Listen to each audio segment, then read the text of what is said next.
Tonton aksi Myanmar vs Malaysia dalam perlawanan pertama ASEAN Hyundai Cup 2026 secara langsung dari Yangon.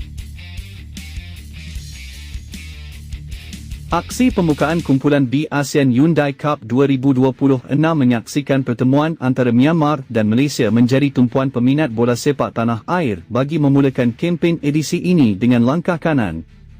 Perlawanan ini boleh ditonton secara langsung menerusi saluran YouTube dan Facebook ASEAN United FC.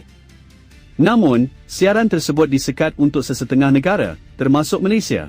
Jika anda berada di Malaysia, anda perlu menggunakan VPN dan menetapkan lokasi ke Myanmar sebelum membuka siaran. Selepas VPN diaktifkan dan lokasi ditukar ke Myanmar, buka YouTube atau Facebook ASEAN United FC. Kemudian cari siaran langsung Myanmar vs Malaysia. Skuad Harimau Malaya Kendalian Tan Cheng Ho hadir ke bumi Myanmar dengan persiapan singkat namun misi tiga mata kekal sebagai satu keutamaan dengan nama-nama seperti Paulo Josu, Azri Ghani serta Wan Kuzain jadi taruhan. Kami melihat kualiti pasukan Myanmar. Mereka bermain dengan intensiti yang baik, kerja berpasukan yang cukup baik, semangat juang yang baik dan memberi tekanan tinggi, kata Tan Cheng Ho. Myanmar bukan sahaja mahu menggunakan kelebihan beraksi di laman sendiri, malah mereka juga memburu kemenangan pertama buat jurulatih baharu, Olof Andersen.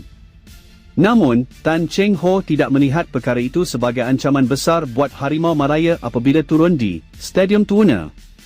Menurut Cheng Ho, skuad negara memiliki pemain yang mampu mengawal tekanan serta menghadapi corak permainan Myanmar.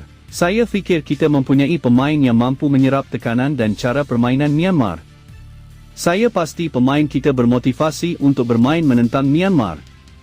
Cheng Ho juga percaya sokongan penyokong tuan rumah tidak akan menggugat persiapan Malaysia. Mampukah Harimau Malaya membawa pulang tiga mata dari Yangon? Sama-sama kita nantikan aksi mereka di Stadium Tuna.